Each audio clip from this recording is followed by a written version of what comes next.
thought it would be. So welcome to the North Shore High School Theater. My name, for those of you who don't know who I am, my name is Peter Girizzo. I'm the new superintendent since August.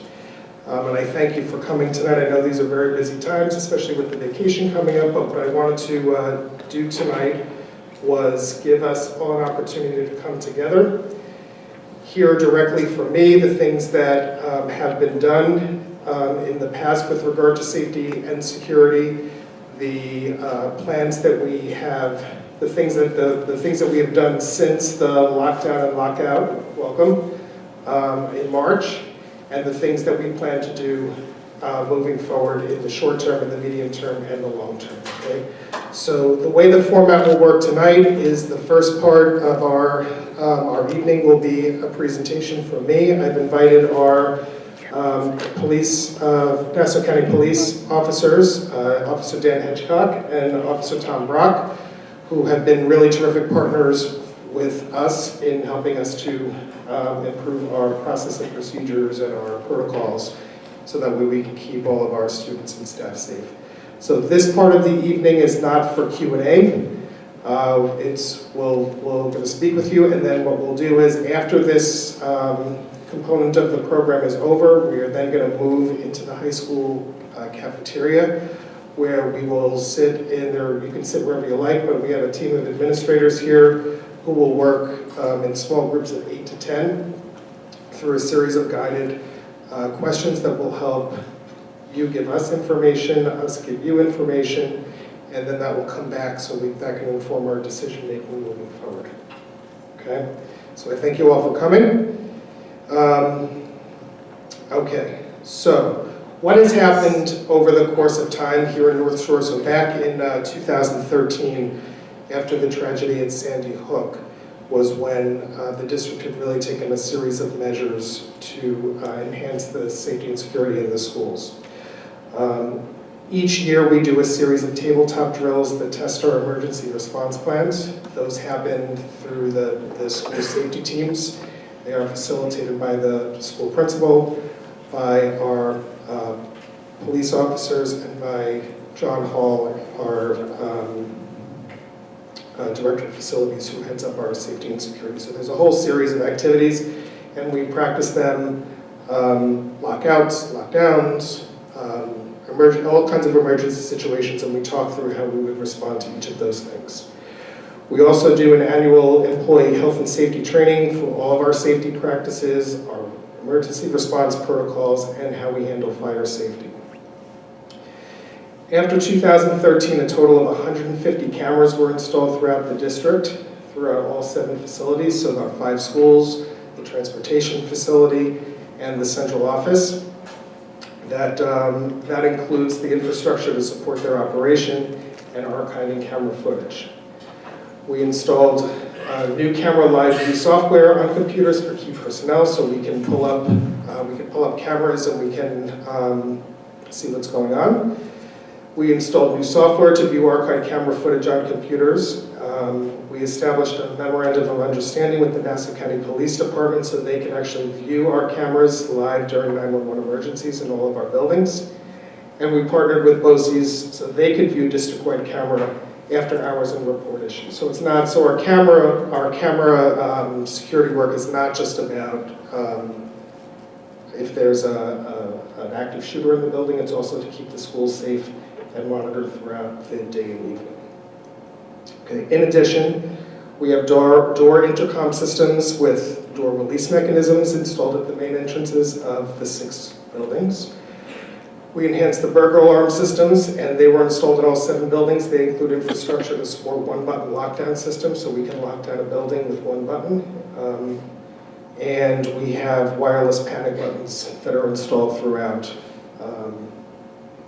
the district. We also there's one-button lockdown systems in all the 5 schools, and that allows key personnel in each building to put the entire school in lockdown with the push of one button. And then we also have wireless panic buttons installed with key personnel throughout the district in all 7 of the buildings. So there are lots of ways, if we were having an emergency, to be able to push one button, lock the building down, and have first responders be here without having to make a lot of phone calls. Okay. Back in 2013 as well, we also instituted new ID badge systems. These, you see, we wear them all. They have upgraded key card systems, so we don't have keys to get into the building. We swipe into the building. We know who's coming in and out, what doors they're coming in and out. If we needed to disable access to those cards, we can do that within a moment. We also have what are called Knox boxes, and those are installed at the front entrances of the building, and that box can only be opened by first responders, and it provides them with keys and access to the building, floor plans, so when the fire or police arrive on the building, they don't have to get to the principal or to me or to my security staff to get access to where things are in the building. They can just access those boxes. So, March 5th, for those, what ended up happening on March 5th was at about 12, it was actually exactly 12:16, I had gotten an email notifying me that there was a Snapchat posted that said that at 12:27 that there was going to be some kind of potentially an active shooter situation at the school. It didn't name the school. It wasn't signed by anybody. We didn't know if it was one of our students, not one of our students, but the social media post indicated that this was going to happen at 12:27. And so that gave me 11 minutes to decide what to do. And so I called 911, and we decided that we were going to put the elementary schools in lockout, and that we were going to put the middle school and high school into lockdown. And so from there, our first responders came, and then we went through the protocol of moving through a lockdown situation. The way a lockdown situation works is one of the things we learned was that a lot of folks didn't know the difference between a lockdown and a lockout. Okay? So I will share with you that the difference is in a lockout, if there is a threat, it's on the outside of the building. There isn't a direct threat to anybody on the inside of the building, so we lock the doors. Nobody's in, nobody's out. We go about the normal day as we would, and it could be anything that's going on outside. It could be that the police have a warrant for someone they're looking for. There could be something happening at a gas station or whatever. We don't want kids out of the building, and we don't want people coming into the building. So that's a lockout. In a lockdown implies that there is a direct threat to people inside the building, and so we shelter to stay out of that harm. So when that happens, teachers are locked down in their school, in their classrooms. They seek a place where they can't be seen, and the police come and they assess the building. It happens in 2 phases. So the first phase is the police come, they assess that there is no active threat. Once that is cleared, they then visit every single classroom, unlock every single door, make sure that everybody's okay, and when that is done, then the lockdown is over, and we may resume normal activities. That's the key difference, okay? What went well on March 5th was that we learned that a large majority of our students and staff understood what to do, right? We knew that everybody took it seriously. We knew that the response times and the coordination with the Nassau County Police were excellent. And this is, as those of you who live here know, this is a tricky peninsula to get to. We knew that our protocols, we had a good test of all of our protocols, and we got some really good information from our debrief. So where were there issues with facilities? Where were there issues with people that didn't follow protocols? Where were there doors that were left unlocked? Right, so all of those things, we write them all down, and then we take them back and we seek to make improvements. And reportedly, the communication from the district and the schools during and after the event was reportedly strong. So that's what we knew went well on those days. what are some areas that we learned that we need to improve in those days? And we ensuring that teachers and students remain calm. For me, I'm not going to stand before you and say that in every single circumstance, everybody was totally under control and calm and measured. That wasn't the case. And what we learned from that is that when adults are calm, the students are calm, right? But there are also very stressful situations for the adults involved as well. So we need to be able to work with all of our staff to make sure that they feel assured and equipped to be able to manage these situations when they need to manage them.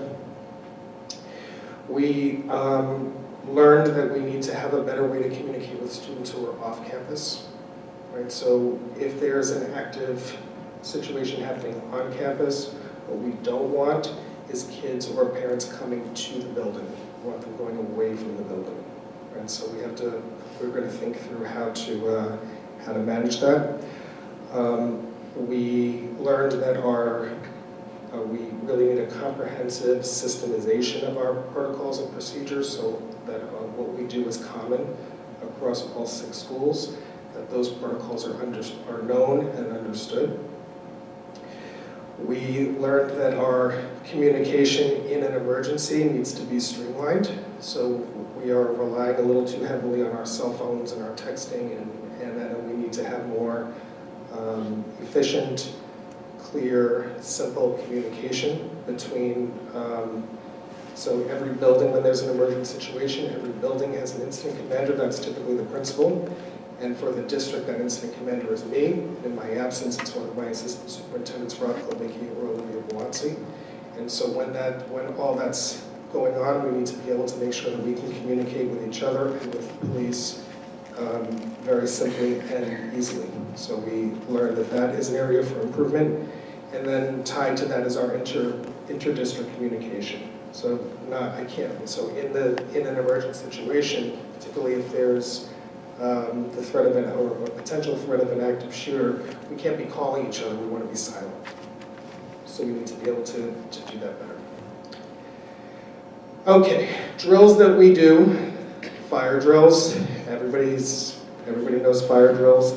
The state mandates that there are 12 drills a year.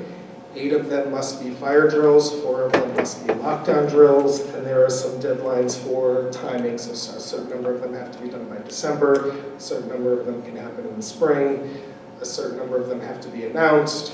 They have to be at various times during the day. But those are the only mandated drills that the state requires: lockdown drills and fire drills. I talked to you about a lockout, so we will work to practice those over time as well. Those are easy to practice, presumably. We have an evacuation drill, so an evacuation drill means we're in the building, we need to get out of the building, and then how do we do that? So we're actually practicing one of those on Thursday of this week. And then lastly is a shelter-in-place drill, so if there's something happening outside, weather-related, what do we do in the building? Right? Sometimes the gymnasium is not the right place to go. Sometimes maybe this room is not the right place to go. So we want to think about how we go about staging in this, like for the high school, 900 children and a few hundred staff members. How do we stage? How do we do an all-call drill? So an all-call drill is if we're having a situation that we can get on the public address system, we can say, call an all-call drill, and anybody who is not assigned knows to report to the main office. And then we can deploy them as we need. We have to practice these things.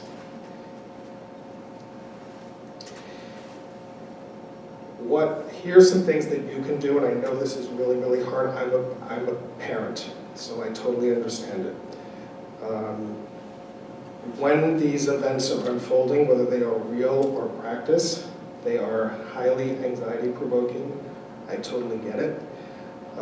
What I need from the community is that you are patient. So know that because I'm not communicating with you or your principal's not communicating with you, doesn't mean anything other than we're paying attention to the situation at hand.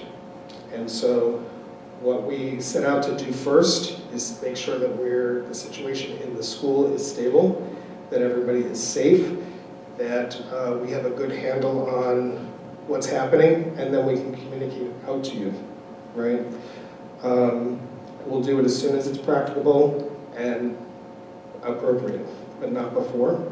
Some folks have asked me why, quite a few people have asked me about like telephone. The reason why we wouldn't make a phone call during these situations is because I need the schools quiet.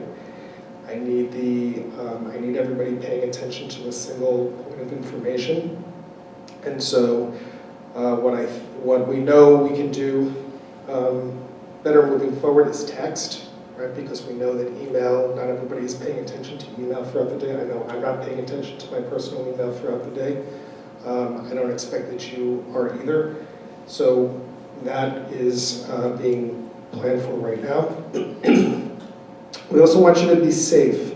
So coming to the school is not safe for you, is not safe for your children. The police are not going to let you through when you get here, because when we're in a lockdown situation, we actually cede control of the building over to the first responders. So you're going to get here, and they're not going to let you in anyway. So it's best to just stay where you are and wait for direction.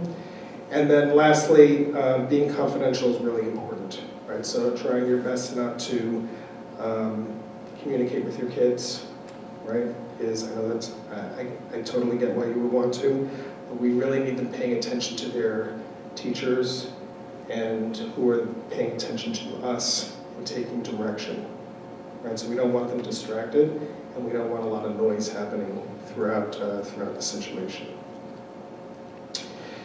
Okay, so before I jump back and tell you what we're doing next, I wanted to introduce Officers Brock and Hedgecock, who have been working with us weekly. Okay, so welcome. Almost daily. Almost daily, exactly, so welcome. Can everybody hear me in the back? So I don't have to use a microphone. Thank you, Superintendent. I'm really just here just to give you a little bit of information. I want you to understand one thing very clearly though. We've had a relationship with the school district long before February of this year. Okay? For years, we've been trying to work on keeping your kids safe and being progressive and doing things. So I know you think a lot of this might be a knee-jerk reaction to what's going on. Things have been in place. We've had emergency plans, procedures, people in place like John that are tirelessly trying to, make the facilities better and stronger. So I want you to understand that. Yes, are we trying to do things better than we have maybe possibly since February? In certain areas, yeah. We said, you know what? Maybe we were trying to wait for attrition to happen and things to gradually get better and better. And now we're kind of pushing back, saying we really can't wait as long. We need to get things, motivated. And the superintendent has definitely taken that to heart, and he is motivated. And I can attest that by all the emails, face-to-face time I've been having with him and John and everybody else that's on his team. Some of the things that he said is very important, especially as far as us being able to communicate with your kids and having you not communicate with your kids in an emergency. They need to listen to what's going on. They can't be on their phones, they can't be talking, they can't be calling. They need to follow direction, be quiet, and it's really, really important. I have 3 kids. I got twins that are 13 and 16-year-olds. I know what I'm asking is very, very difficult. Believe me. We can't have you come to the school in an emergency, especially because of where your school is and how hard it is to get here for us. You have one road. If this school is locked down, the school across the street is locked down. If I have 5 parents come to the school and can't get in, can you imagine what that can do to my resources trying to get to your school? What are you going to do at the school as opposed to me? Okay? We need to get resources to the school. We have a whole plan. We have a great relationship with your fire department here. They are a huge ally and resource for us, and they plan with us as well. So you have to understand, as hard as it is, if something happens, we need to just stay put and wait for information. As soon as it's available, believe me, we'll give you all the information. No one's hiding information, especially on Long Island. We closed the school for a chance of snow that might come in 3 days. So they're very conscious of safety. Sorry. Sometimes it doesn't even snow. I get it. But we have hit every avenue. We are looking at every single possibility in every avenue to make security and safety better. Okay, we're looking at every single thing. I mean, my partner and I, we're very meticulous. We like things done a certain way. We like to, shoot for the moon, and then, we don't care. We're not going to pay for it. But we want everyone to know what's the best, what's maybe not so good for your money, what's kind of a waste. But we want all these things. We've had some drills here, and I'm not going to say this school's great. I'm not going to say it's the bottom. I'm not going to say it's the top. It needs work. It's been identified. Every time we come, it's another session of how do we make it better. We take great notes. We sit around after critique. We find out the flaws. Poor John's writing them all down and trying to work off a big list because we try to just fix even the littlest things. Even if it's one little door that's a little sticky in the back hallway that nobody uses, we go, you gotta fix that door. Everything's important. So while we're not going to tell any school that they're the best, we personally are not going to do that. Because why? When somebody becomes the best, and they start to lay back on their laurels. I never want that. So I'll never tell a school that they're the best. I'm always going to tell you, even if you are the best, could be better. Could be better. Because that's how I was brought up. To always be better. We always strive to be better. And especially when we're dealing with the kids, we're not going to, we're not going to tell anybody that they're the best.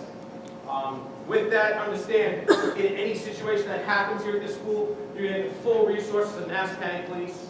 We have memorandum of agreements with all your other local police departments, small villages, Glen Cove. So we're going to pool resources. We have multi-faceted dispatch systems. We have a great intelligence system. So we do look at what's going on social media. We have analysts that are really good. Really, I can't program my VCR. These guys can find out who's having a party, 2 hours from now, just by going to Facebook and all these things, and Tinder and all these crazy places. Really, really good intelligence. So while we're working really hard to change the exterior of the school, understand that the school is also looking at what's happening inside the school as dynamics. Why? Because if you look over what's happening, some of these things are happening from the outside coming in, and some of them are from the inside going out. Believe me, that's being addressed, looked at, and things to mitigate those type of threats are in place, and it's evolving.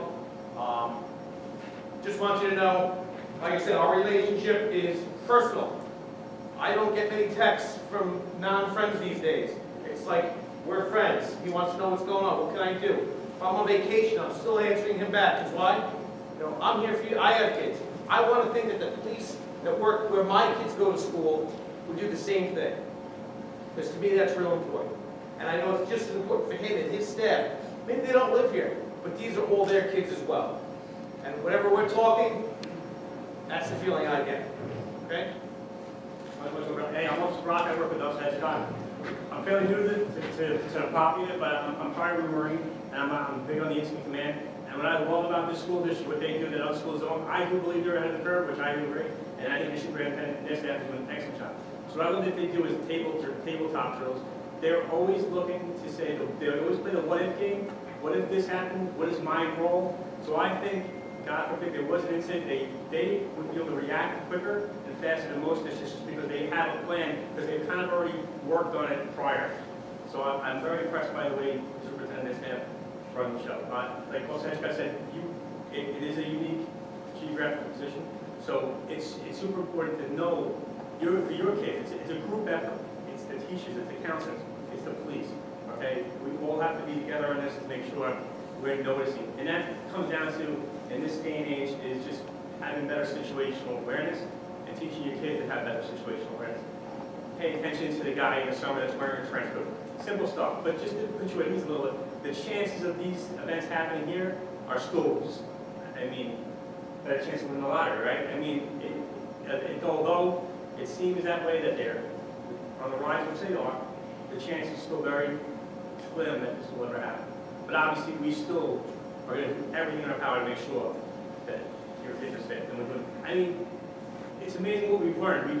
From the emotional level where I can't believe parents say their kids are afraid to go to the bathroom, front of it, to stuff we overlook like automatic flushing in a toilet, where everybody's quiet and all of a sudden we hear flushing in the bathroom. I'm like, why is it flushing in the toilet? And there was no automatic flush. The kid was on, that was it. But again, I just want to reinforce that I'm really, I say I'm proud of the way they're conducting the business here in their school, so I think very good hands as far as that goes.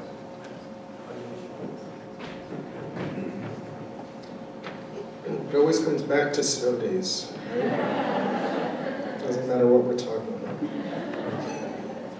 It's the very, as you're wondering, it's the very, very worst part of this job.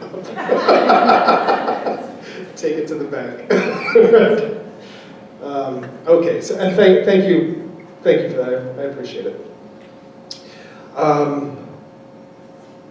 Okay, so what even though the chances of these things happening are really small, right, and they are, we also want to make sure that we, in our buildings and our staff, are thinking through what could happen, and that we are prepared both externally and internally. That's important to us. So that's the focus of, that is the real focus of our work moving forward.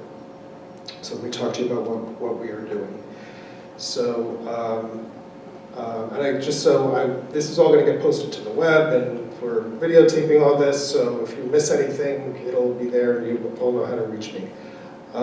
So we are having a couple of, we have 2 comprehensive safety and security audits that are in process.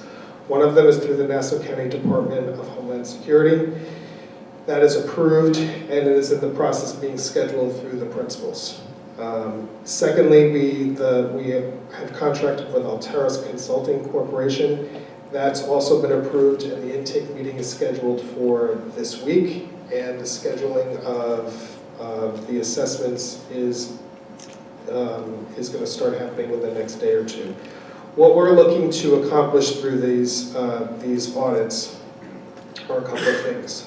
So not only are we looking at the nuts and bolts and the brick and mortar issues, but we're also looking at our processes and our protocols and how we are responding to issues, how our drills are implemented, how we are communicating. So we're looking at the staff development that's required as a result of that, because our teachers need training, our students need training, our administration needs training, and then there is a component of that that will involve project management. So whatever those recommendations are that come out of both of these audits, we'll then need to figure out how to implement them. Secondly, we are implementing a comprehensive district-wide walkie-talkie communication system. So that's what I was talking about before. So how do I, if I'm in the central office, can I communicate with Mrs. Finder at Glenwood Landing and Mrs. Nimmo and Dr. Z and Mr. Dennis and Mr. Cousins simultaneously, right? And that would save, because in these situations, seconds are really important. So that will give us the ability to do that. That's been approved, and the order is in motion. So it requires us to have some repeaters installed throughout the district. It also enables us, so when because anybody in Glen who has bad cell service in their house, right? Yeah, I mean really bad. So on the day of the lockdown, I was trying to communicate with Officer Hedgecock via cell phone, and it was hard to do because our signals kept dropping. So the walkie system allows the police, when they enter the building, to take a walkie with them, and now they are part of the same single strand of communication that we are, and that will help an awful lot. We have implemented the Rave app. So you've seen some of that in the paper these days. That's been, for whatever reason, North Shore has not been a part of that. We are now. It is free. It is on my phone as we speak, and that allows us to communicate with one another through the app. It allows us to put our buildings into lockdown, call the fire, communicate with just essential staff within that building. all through an application on our phones. And it also connects directly to the Nassau County Police Department. So that we're scheduled, that's installed on our phones, and we are testing those systems right now. Fourthly, we are implementing research in the implementation of the visitor management system. So when you arrive at the building, there is a collection of who you are, why you were there, and a scan of who you are, and then a sticker to send you on your way. So that we've looked at one. We're looking at 2 systems. We've done a whole bunch of research. We're looking at 2. We've interviewed 1. We're interviewing a second. We'll make a recommendation on how to move forward soon. We're also researching right now in the implementation of a confidential reporting system for students and community members. So we had a webinar today in which and we looked at one. Has anybody seen that very chilling video? There's a commercial that it just came out this weekend. It was the first time I saw it. It's called Say Something. And it's one of these apps, and it's through the Sandy Hook Promise. So we are also looking at that as well, and what that enables you to do, student, parent, community member, teacher, is to anonymously report something that you see. So that will help, that will give us intelligence to be able to then follow up on leads that we wouldn't otherwise have. We are also looking to coordinate our professional development opportunities for the faculty and staff. And I'm looking to provide full comprehensive training on June 25 for everybody, including the police. Those plans are underway. And then we really do need to make sure that we have honest, developmentally appropriate training for children. So the same way we would want to communicate with very young people about the dangers of substance abuse and using alcohol or nicotine, we still want to have the same conversations with kids about what they do in a situation where they may or may not be at harm. We always tell kids to look twice before crossing the street, right? So we want to make sure that they know what to do and that they are not afraid to act in the ways that we need them to act when there's an emergency. Okay, so we need to think through that, because those conversations look very different with a first grader than they do with a 10th grader, right? But they also need to be handled very sensitively, because there are,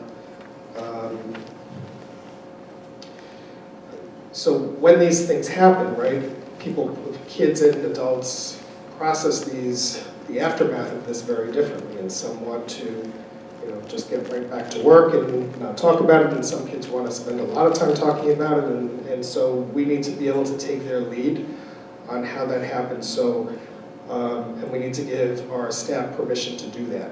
So one of the things that some of the feedback I got was that when it was over, some folks went right back into work, and for some kids, they just weren't quite ready to do that.